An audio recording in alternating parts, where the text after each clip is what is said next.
مفتی طارق مسعود special. قرآن مجید میں اللہ تعالیٰ کا ارشاد ہے، انا انزلناہ فی لیلۃ القدر وما ادراک ما لیلۃ القدر۔ ہم نے اس قرآن کو لیلۃ القدر میں نازل کیا، تمہیں کیا پتہ کہ یہ کون سی رات ہے؟ لیلۃ القدر خیر من الف شہر، یہ رات 1000 مہینوں سے بہتر ہے۔ تنزل الملائکۃ والروح فیہا بإذن ربہم من کل امر، فرشتے اور جبریل اس رات میں رب کے حکم سے نازل ہوتے ہیں، من کل امر، ہر طرح کے احکامات لے کر۔ سلام ہی حتی مطلع الفجر، یہ سلامتی ہے یہ رات یہاں تک کہ فجر طلوع ہو جائے، یعنی سحری کا وقت ختم ہو جائے۔ اس بارے میں ایک چیز تو لوگ بہت زیادہ جو پوچھتے ہیں کہ لیلۃ القدر تو ہر ملک میں الگ الگ ہوتی ہے، آج یہاں 27ویں ہے، سعودیہ میں کیا ہے 28ویں۔ تو اس بارے میں خوب سمجھ لیں کہ جتنی عبادتیں شریعت نے ہمیں دی ہیں اور ان کے وقتوں کے جو فضائل بیان کیے ہیں وہ ہر ملک کے اسی حساب سے ہوں گے۔ اللہ نے حکم دیا اقیم الصلاۃ لدلوک الشمس، سورج کے ڈھلکتے ہوئے نماز پڑھو، سورج طلوع ہونے سے پہلے فجر کی نماز۔ تو آپ جہاں نماز پڑھ رہے ہوگے وہاں کا سورج مراد ہوگا یا جاپان کا؟ بولو نا بھائی، کیا ہو گیا بھائی؟ جاپان میں ہو تو جاپان میں سورج طلوع ہو رہا ہے، پاکستان میں ہو تو پاکستان میں۔ ابھی جاپان میں تو پتہ نہیں کیا ٹائم ہو رہا ہوگا۔ تو جیسے نمازوں کے اوقات ہر ملک کے اپنے حساب سے ہوتے ہیں، سعودی عرب میں فجر کا ٹائم جب داخل ہوتا ہے تو ہمارے ہاں فجر گزر چکی ہوتی ہے، اشراق کا وقت بھی ختم ہو چکا ہوتا ہے۔ تو اب کوئی کہے کہ میں سعودیہ کے حساب سے چلوں گا، تو سعودیہ میں تو بھائی فجر کی نماز جب آپ ہو رہی ہوتی ہے تو یہاں سورج طلوع، بلکہ یہاں جب فجر ہو رہی ہوتی ہے وہ تو پیچھے ہے نا 2 گھنٹے، ہاں یہاں سورج طلوع ہو چکا ہوتا ہے، وہاں عشاء کی نماز ہوتی ہے، وہاں مغرب کی ہوتی ہے اور یہاں عشاء کی ہو رہی ہوتی ہے۔ تو جیسے نمازوں میں ہر ملک کا اپنا ایک طریقہ ہے، اپنے وقت ہیں، تو ایسے ہی جو سال کی تاریخیں ہیں، عید ہے، بقرعید ہے، یوم عرفہ ہے، لیلۃ القدر ہے، آخری عشرہ ہے، یہ سب اس ملک کے حساب سے ہوگا۔ جیسے جیسے جس ملک میں عشاء کا وقت داخل ہوا تو اللہ نے جو خاص پیکیج رکھا ہوا ہے اپنے بندوں کے لیے، وہ پیکیج اس ملک کے لیے اسٹارٹ ہو گیا۔ ہر نیکی کا ثواب 1000 گنا بڑھا دیا گیا۔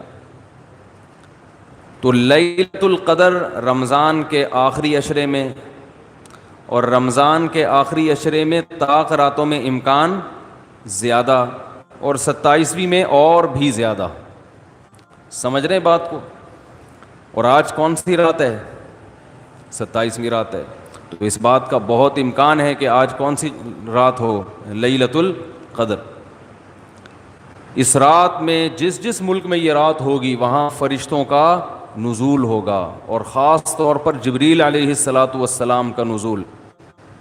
جیسے پیغمبروں میں سب سے افضل پیغمبر محمد صلی اللہ علیہ وسلم ہیں، تو فرشتوں میں سب سے افضل فرشتے کون سے ہیں؟ جبریل، جن کو اللہ نے روح الامین قرار دیا، مقدس روح۔ روح کیوں کہا؟ روح اس لیے کہا کہ روح جب ہماری باڈی میں ہوتی ہے تو ہماری باڈی زندہ ہوتی ہے، تو جبریل علیہ الصلاۃ والسلام ہماری روح کے لیے، روح کو طاقت بخشنے کا ذریعہ بنتے ہیں، کیونکہ وہ وحی لے کر آئے، اور وحی سے ہماری روحانی قوت، بولو نا بھائی، بڑھتی ہے۔ روحانی قوت کس سے بڑھتی ہے؟ وحی سے۔ عبادات ہمیں پتہ چلی وحی کے ذریعے، روزے ہمیں پتہ چلے وحی کے ذریعے. یہ آسمان سے کون سارے پیغام زمین پر نبی کے پاس لے کر آیا؟ جبریل علیہ السلام. جبریل نے نبی کو بتایا کہ شہر رمضان الذی انزل فیہ القرآن. اللہ کا کلام جبریل نے لیا اور جبریل علیہ السلام نے ہمارے نبی صلی اللہ علیہ وسلم کے دل پہ یہ کلام نازل کیا. تو ہمیں جو پتہ چلا کہ رمضان میں روزے رکھنے ہیں، یہ ہمیں نبی سے پتہ چلا. اور نبی کو کس سے پتہ چلا؟ جبریل علیہ السلام سے. نماز کا ہمیں پتہ چلا نبی سے، اور نبی کو کہاں سے؟ کیا ہو گیا بھائی پرابلم؟ تو نبی کو کہاں سے پتہ چلا؟ جبریل علیہ السلام سے. تو ہر جتنی بھی وحی آ رہی ہے نا، وہ ساری ڈائریکٹ کہاں سے؟ جبریل کے ذریعے. تو ان کے ذریعے ہماری روح کو کیا مل رہی ہے؟ تقویت، طاقت مل رہی ہے روح کو.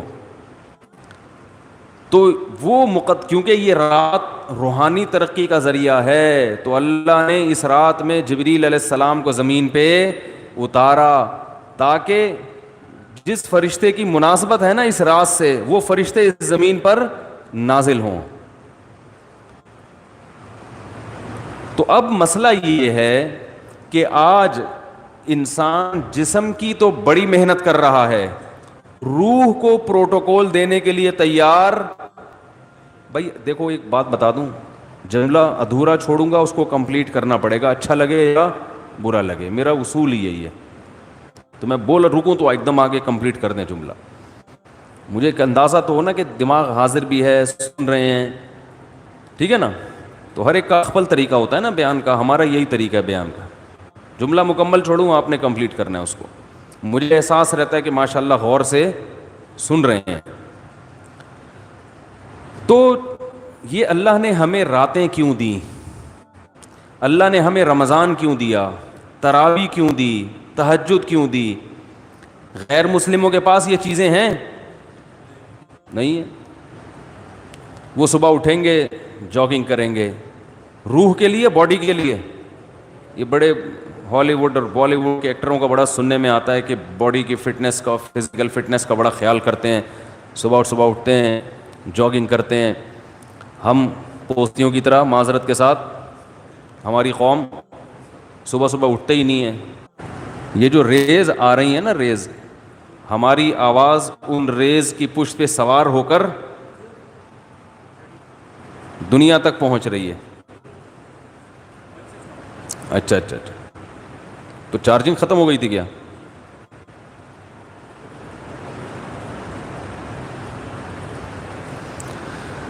تو میں یہ عرض کر رہا تھا کہ فنکار، اداکار لوگ اپنی فٹنس کا بہت زیادہ خیال کرتے ہیں. آج کل ہر آدمی اگر کرتا ہے تو اپنی باڈی کی فٹنس کا تو خیال کرتا ہے. صبح اٹھ کے جاگنگ کریں گے، ڈائٹنگ، یہ نہیں کہ پراٹھے کھا رہے ہیں آلو کے، تمیز سے کھائیں گے.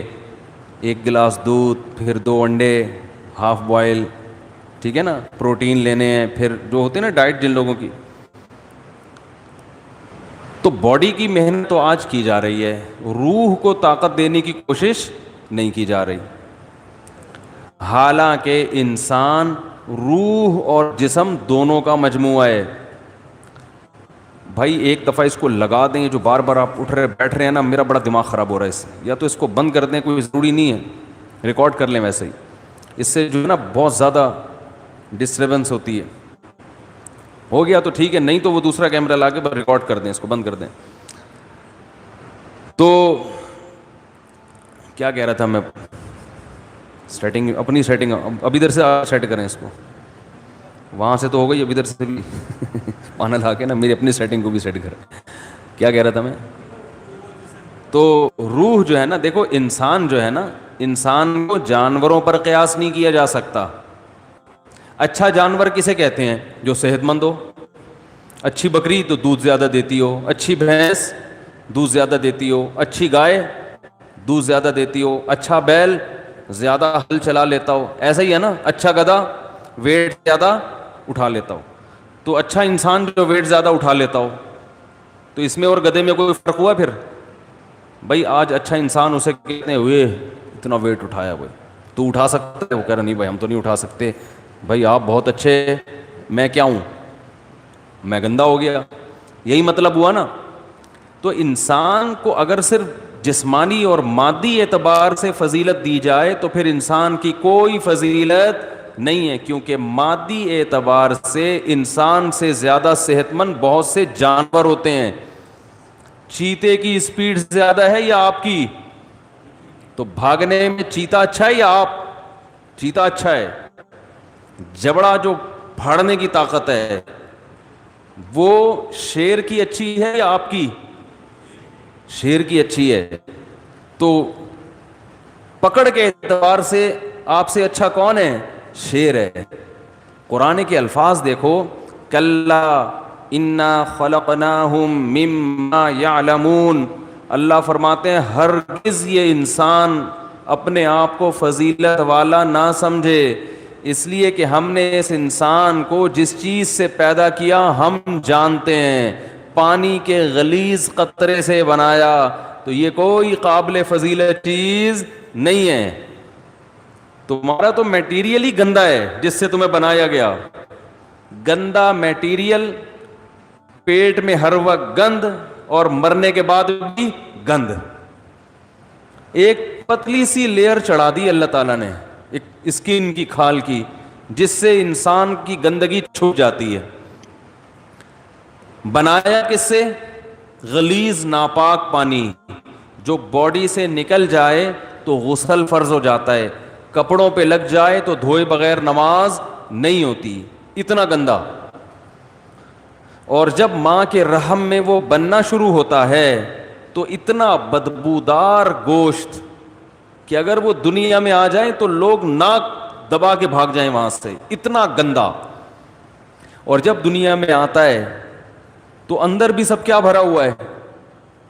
بولو نا بھائی, گند.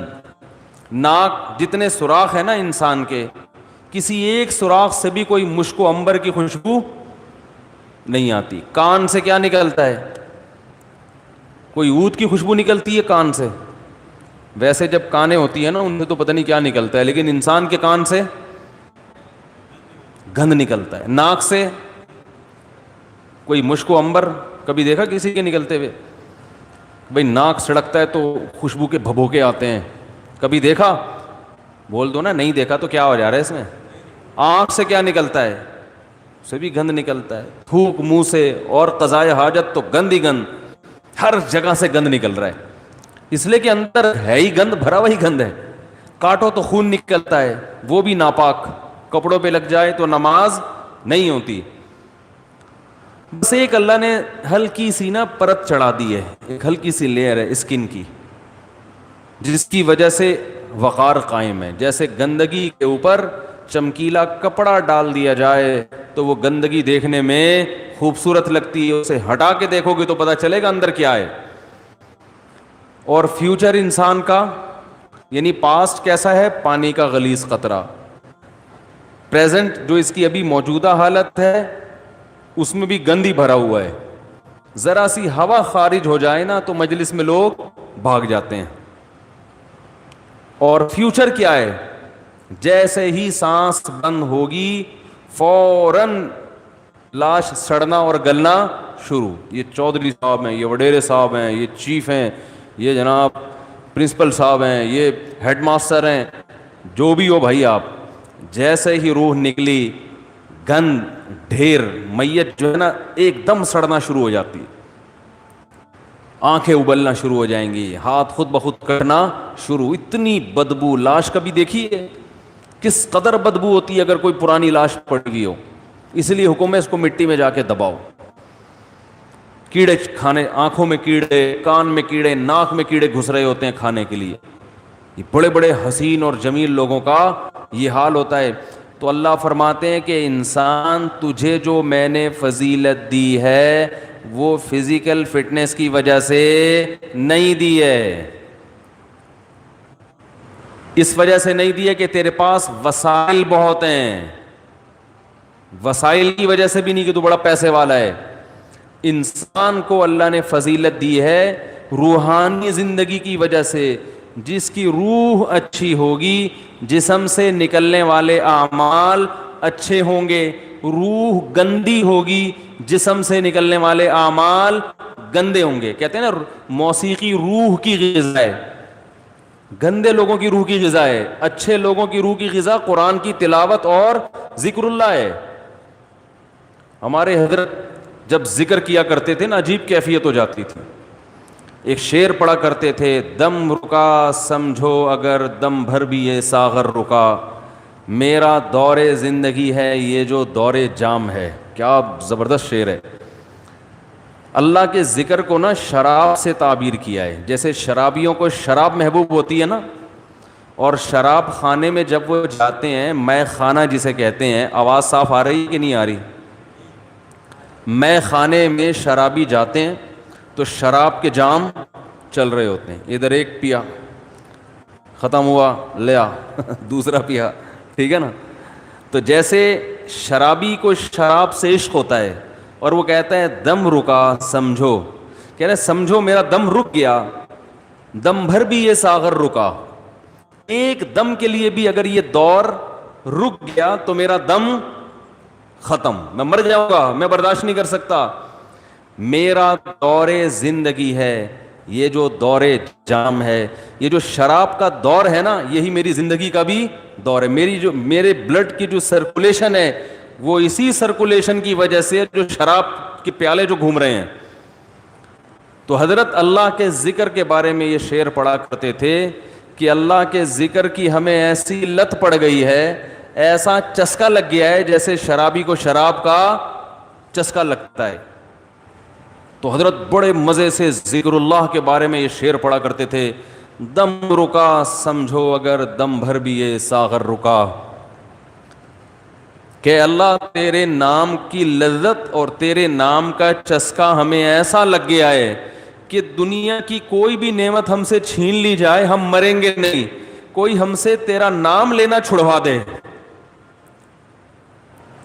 کوئی ہماری زبان پہ تیرا ذکر کرنا ہم سے چھڑوا دے, ہم ایک سیکنڈ کے لیے بھی زندہ نہیں رہ سکتے. یہ کیفیت ہوتی ہے کس کی بھائی؟ اہل اللہ کی, جن کی روح پاکیزہ ہوتی ہے. اور جن کی روح ناپاک ہوتی ہے, جب تک وہ اداکاراؤں کے ڈانس اور ناچ نہ دیکھ لیں اور ان کے ناچ گانے کا میوزک نہ سن لیں, ان کی روح کو تسکین بولو نا بھائی نہیں ملتی. تو روح کی بات ہے. جیسے ہیروئنچی کو اور شرابی کو اس کی باڈی کو تسکین ہیروئن اور شراب سے ملتی ہے, لیکن جس انسان کو اس گندگی کی عادت نہیں ہے اسے تسکین کے لیے شراب اور ہیروئن کا سہارا نہیں لینا پڑتا. اسے تو بدبو آتی ہے, اسے تو گھن آتی ہے. تو مسئلہ ہی سارا کس کا ہے بھائی؟ روح کا ہے. تو اللہ تعالیٰ نے جبریل علیہ الصلاۃ والسلام کے ذریعے انسان کی روح کو طاقت دی ہے. تو روح پاکیزہ بنتی ہے برے اعمال کو چھوڑنے سے اور عبادت کرنے سے. اور جیسے جیسے عبادت کرتا ہے انسان, روح اور زیادہ پاکیزہ ہونا شروع ہو جاتی. یعنی اگر آپ کی روح میں پاکیزگی نہیں ہے تو آپ عبادت شروع کر دو, پیدا ہونا شروع. اور جیسے جیسے پاکیزگی آئے گی عبادت جو مشکل لگ رہی تھی وہ عبادت آسان ہونا شروع ہو جائے گی. تو آج باڈی کی طرف تو ہماری قوم کی تو نہ باڈی کی طرف توجہ ہے نہ روح کی, لیکن میں تو ان لوگوں کی بات کر رہا ہوں جو لبرل لوگ ہیں, وہ روح کو تو بالکل فوکس کرتے ہی نہیں ہیں. اور ہمارے ہاں تو نہ روح کی فکر اور نہ جسم کی فکر, کسی چیز فکر لیس, ٹینشن فری زندگی. ٹینشن تو فری نہیں ہے لیکن فکر فری کہہ سکتے ہیں, جس کی وجہ سے ٹینشن ہی ٹینشن, کیونکہ جب نہ ادھر کے نہ ادھر کے تو پھر ظاہر ہے کھا کھا کے دھماکے سے پھٹ جائیں گے, اور روحانی زندگی کا تو بیڑا غرق. تو رمضان میں اللہ تعالی دیکھو روح کو طاقت ملتی ہے نفس کے خلاف مجاہدہ کر کے. جب آپ دنیا میں دو نظریات چل رہے ہیں, جو مذہب مخالف لوگ ہیں نا وہ کہتے ہیں انسان کی ہر خواہش پوری ہونی چاہیے, ان کی پوری دوڑ دھوپ اور قانون سازی اسی کے لیے، مکان سستا ہو جائے، روٹی سستی ہو جائے، کپڑا سستا ہو جائے، ہر ایک کا علاج فری ہو جائے، یہ ہو جائے وہ ہو جائے، جس کے جو دل میں خواہش آئے وہ خواہش پوری ہو جائے. اسی کو انٹرٹینمنٹ کہتے ہیں، اسی کو عیاشی کہتے ہیں. اسلام نے ہمیں بتایا ہے کہ تم جتنی خواہشات پوری کرو گے، ہر خواہش مزید خواہشات کو پیدا کر کے جائے گی. جیسے کورونا وائرس کے کہتے ہیں نا 1 سے 100 ہو جاتے ہیں. اب جس نے پہلا وائرس پیدا کر دیا یا خود بخود ہو گیا قدرت کی طرف سے، تو بس ایک دفعہ کیا، اب وہ ملٹی پلائی، بولو بھائی، ہوتا چلا جا رہا ہے نا. ایک خربوزے کا بیج ڈال دو، اب مزید بیج پیدا کرنے کی ضرورت نہیں ہے، وہ اسی سے خود بخود پیدا ہوتے چلے جائیں گے. اسی لیے شاعر نے کہا ما قضا احد منها لبانته ولن انتهى عرب الا الى عربی، کہ اس دنیا میں آج تک کسی نے اپنی خواہشات پوری نہیں کی ہیں. جس نے ایک خواہش پوری کی تو وہ ایک خواہش جب ختم ہوئی تو ہزاروں خواہشات کو پیدا کر کے ختم ہوئی ہے. وہ یہ جو ہمیں نظر آ رہے ہیں نا، بہت سے لوگ لائف کو انجوائے کر رہے ہیں، ان کی ہر خواہش پوری ہو گئی، اب انہیں کچھ بھی نہیں چاہیے. یہ آپ کو لگ رہا ہے کہ کچھ نہیں چاہیے، آپ کبھی ان کے پاس جا کے بیٹھیں گے تو پتہ چلے گا کہ جتنا ان کو چاہیے اتنا ہمیں نہیں چاہیے. تو اسلام نے ہمیں کچھ ایسی کام بھی بتائے ہیں جس میں ہمیں اپنے نفس کے اگینسٹ چلنا پڑتا ہے. دل نہیں چاہتا مگر اس کی مخالفت کرنی پڑتی ہے. دل کی خواہشات کو جتنا کچلیں گے، روح کو طاقت اتنی زیادہ ملے گی، اور روح کو تسکین ملتی ہے اس سے. تو اسلام نے ہمیں اپنے جسم کی خواہشات کو کچلنے کے لیے روزہ دیا. روزہ رکھو، صبح صادق سے لے کے غروب آفتاب. کیسا پھیکا پھیکا ہو جاتا ہے نا انسان روزے میں. مجھے تو آپ ابھی بھی پھیکے پھیکے سے ہی لگ رہے ہیں. عجیب سا نا، نہ کسی کام کا دل لگ رہا ہے، بیٹھے ہوئے ہیں، نہ گٹکا کھا سکتے ہیں، نہ پان کھا سکتے ہیں، نہ سگریٹ پی سکتے ہیں، نہ چائے پی سکتے ہیں، نہ کھانا کھا سکتے ہیں. سوکھا سوکھا سا منہ ہوتا ہے سب کا. روزے کی حالت میں دیکھو سب کی حالت کیا ہوتی ہے. کسی کام میں دل نہیں لگ رہا. اللہ نے کہا بس 1 نہیں 2 نہیں 3 نہیں 4 نہیں، کتنے 29 یا 30. آسان کام تھوڑی ہے. پھر ہاتھ باندھ کے اللہ کے سامنے کھڑے ہو جانا، نماز میں باؤنڈ کر لینا اپنے آپ کو. آج دنیا میں دنیا پرستوں کے لیے سب سے قیمتی چیز ٹائم ہے. وہ ٹائم کہتے ہیں کہ اتنی دیر ہم مسجد میں اللہ کے سامنے ہاتھ باندھ کر کھڑے رہیں، اس سے ہمیں ملتا تو کچھ بھی نہیں ہے. تو یہ تو ٹائم ویسٹنگ ہے. تو اللہ نے کہا کہ کرو یہ کام، تمہارا دل نہیں چاہتا مگر تمہیں کرنا پڑے گا. تو جب انسان بار بار بار بار اپنی خواہشات کے اگینسٹ چلتا ہے نا، تو اس کی روح کو طاقت ملنا شروع ہو جاتی. اتنی روحانی قوت اس کے اندر پیدا ہوتی ہے، وہ کچھ کر کے دکھاتا ہے جس کا لوگ تصور نہیں کر سکتے تھے. یہ جو اسلاف کے واقعات ملتے ہیں، عشاء کی نماز میں کھڑے ہوئے اور فجر تک نماز پڑھتے رہے، یہ تو تواتر سے ثابت ہے. بعض لوگ اس کا مذاق اڑاتے ہیں کہ یہ ممکن نہیں ہے، اور بعض کہتے ہیں وہ حدیث میں تو آتا ہے کہ جس نے 1 دن میں 3 دن سے کم میں قرآن ختم کیا اس نے سمجھا ہی نہیں. اس حدیث کا مطلب کیا ہے وہ میں کسی اور موقع پہ بتاؤں گا، ورنہ وہ سارا موضوع چینج ہو جائے گا. اسلاف سے، صحابہ سے تواتر کے ساتھ ثابت ہے کہ ایک رات میں 1 رکعت میں پورا قرآن ختم کیا انہوں نے. حدیثوں کا مطلب جو ہے نا پروفیسروں سے مت پوچھو، یہ صحابہ اور تابعین سے پوچھا کرو کہ کون سی حدیث کا کیا مطلب ہے. حضرت عمر رضی اللہ تعالی عنہ نے حضرت عثمان کی طرف ایک دن اشارہ کر کے فرمایا کہ مجھے اس شخص سے محبت کیوں نہ ہو، یہ وتر کی 1 رکعت میں پورا قرآن پڑھ لیتے ہیں.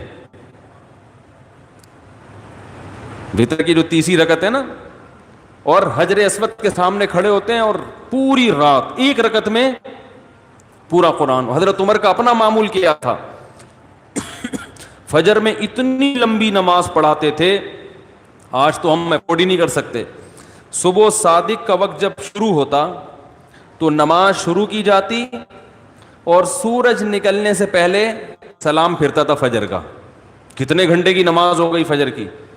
اور نماز میں تلاوت کرتے کرتے کرتے بعض دفعہ اللہ کے خوف سے رو کے گر جایا کرتے تھے.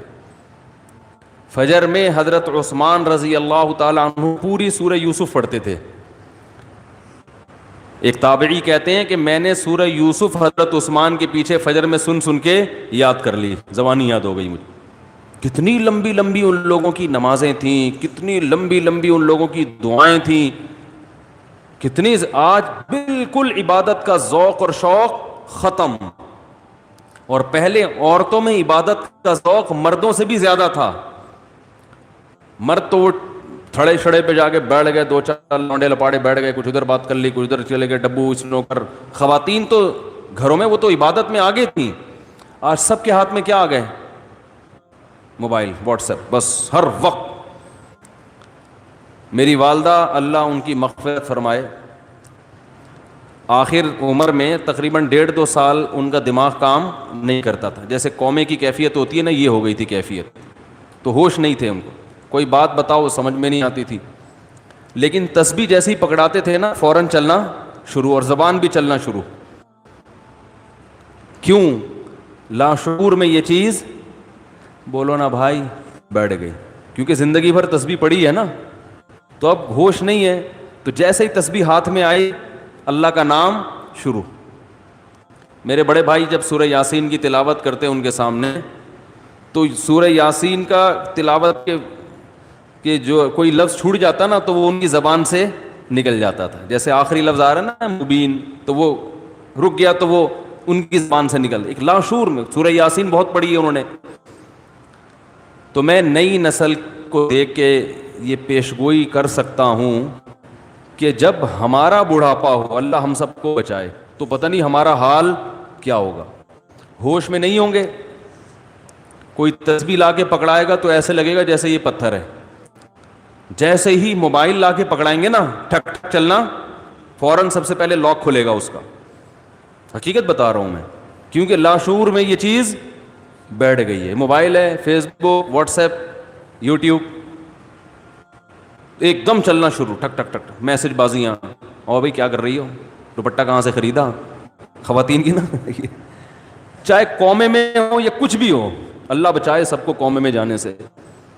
جو کام زندگی بھر کیا ہوتا ہے, جب انسان ہوش میں نہیں ہوتا تو وہی کام اس کے سامنے آنا شروع ہو جاتا ہے. علماء نے بیان کیا ہے کہ کئی دنیا میں حافظ ایسے ہیں کہ مرتے ہوئے ان سے کہا جا رہا تھا کہ کلمہ پڑھو تو گانا شروع کر دیا انہوں نے. حافظ قرآن تھے مگر قرآن کی تلاوت نہیں کرتے, گانوں اور فلموں کو فوکس کیا ہوا تھا. موت کے وقت کلمہ نہیں نکل رہا زبان سے, گانے گا رہے ہیں. انہیں بتایا جا رہا ہے کہ پڑھو کلمہ, نہیں, گانا گا رہے ہیں. تو اللہ کے عذاب سے بچنا چاہیے بھائی. کچھ عادی بنائیں. ہم یہ نہیں کہہ رہے کہ ہمارے اسلاف جیسے پوری رات عبادتیں کیا کرتے تھے ایسے ہی کریں. کچھ تو عادی بنائیں اپنے آپ کو اللہ کے سامنے رونے ہونے کا, کچھ تو اللہ کا نام لینے کا اپنے زبان کو عادی بنائیں. جو تبلیغ والے تسبیحات بیان کرتے ہیں, جو صحیح احادیث سے ثابت ہے کہ 100 مرتبہ صبح لا الہ الا اللہ وحدہ لا شریک لہ لہ الملک ولہ الحمد وہو علی کل شیء قدیر. اور بعض روایت میں یحیی و یمیت وہو حی لا یموت. یہ حدیث میں تبلیغ والے تو تیسرا کلمہ بتاتے ہیں, یہ کلمات حدیث میں آتے ہیں. آپ صلی اللہ علیہ وسلم نے ارشاد فرمایا, جس نے 100 دفعہ یہ کلمہ پڑھا اس سے زیادہ نیکیاں پورے دن میں کوئی شخص نہیں کما سکتا سوائے اس کے جو اس سے بھی زیادہ مرتبہ پڑھے. تو ذکر سے محبت پیدا کریں. آج ذکر کی لذت نہیں ہے, بس ایویں ہی بیٹھ کے وہ ٹی وی بھی دیکھ رہے ہیں, فلم بھی دیکھ رہے ہیں, اور تسبیح چل رہی. کیسے پیارے کلمات ہیں, کیسا مزہ آتا ہے ان کلمات پڑھنے میں. لا الہ الا اللہ, کوئی عبادت کے لائق نہیں سوائے اللہ کے.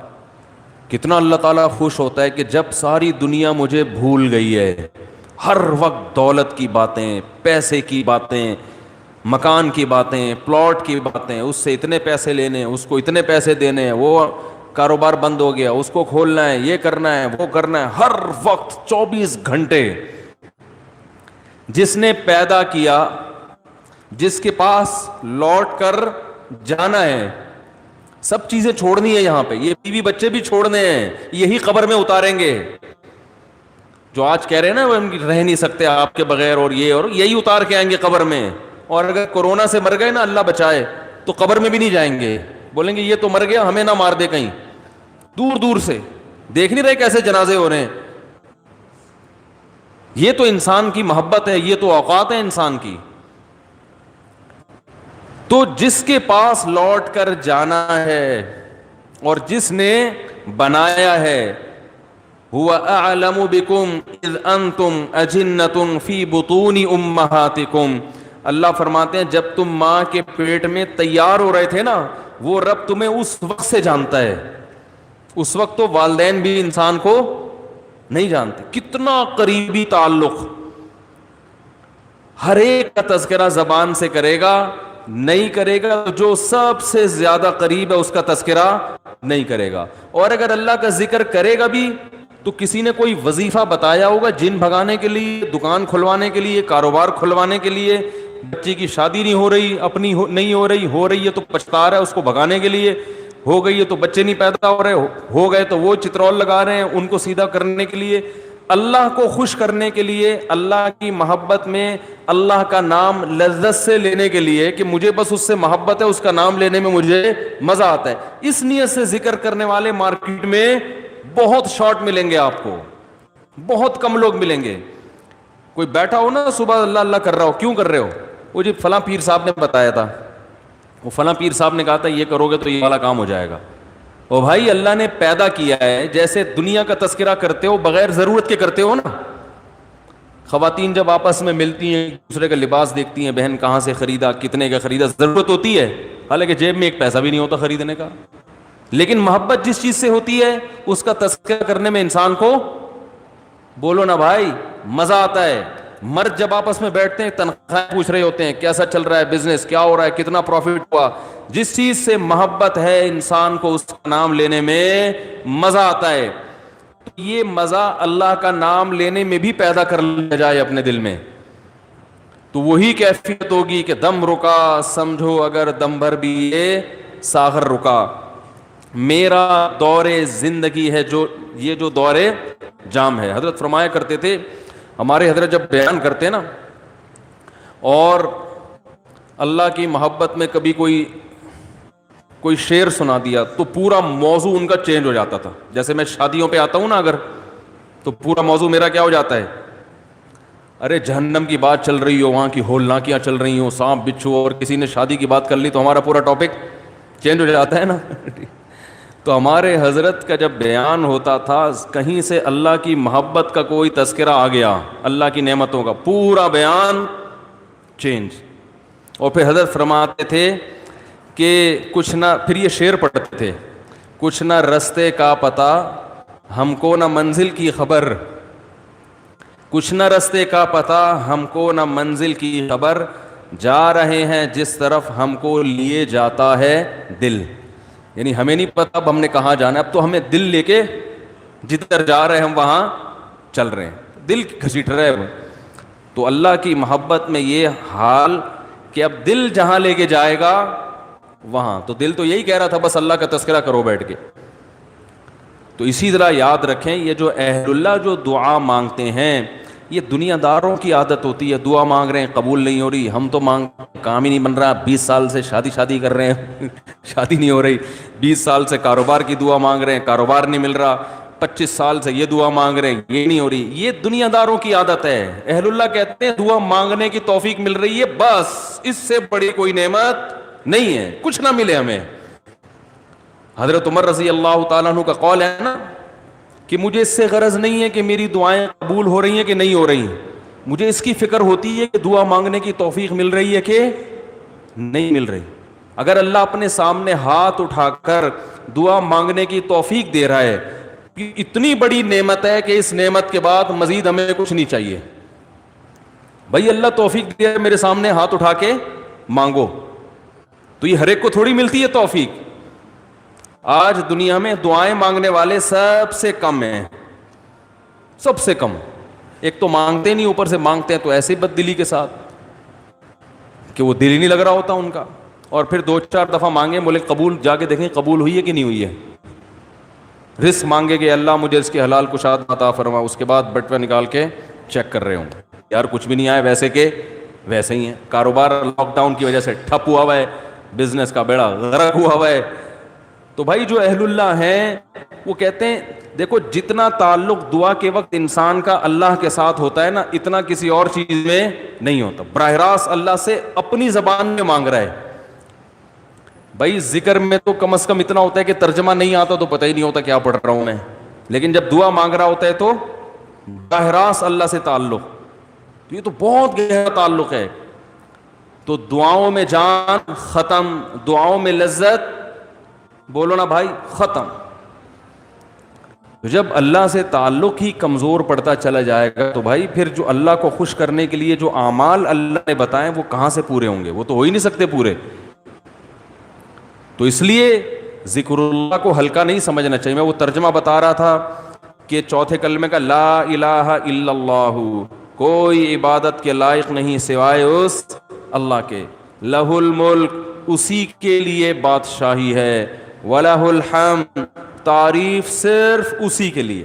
یہ جو کہتے ہیں فلاں بھی اچھا, فلاں پیسہ اچھا, فلاں کی گاڑی اچھی, فلاں کی بلڈنگ اچھی, فلاں کا پلاٹ اچھا, بحریہ ٹاؤن کا مکان اچھا, اسلام آباد کی رہائش اچھی, تو لہ الحمد, اے اللہ تعریف کے قابل صرف کون ہے تو, باقی سب مٹی فنا ہونے والی چیزیں. او بھائی بحریہ ٹاؤن کا جو مالک ہے کل وہ بھی قبر میں اترے گا. ہم اور آپ کس کھیت کی مولی ہیں؟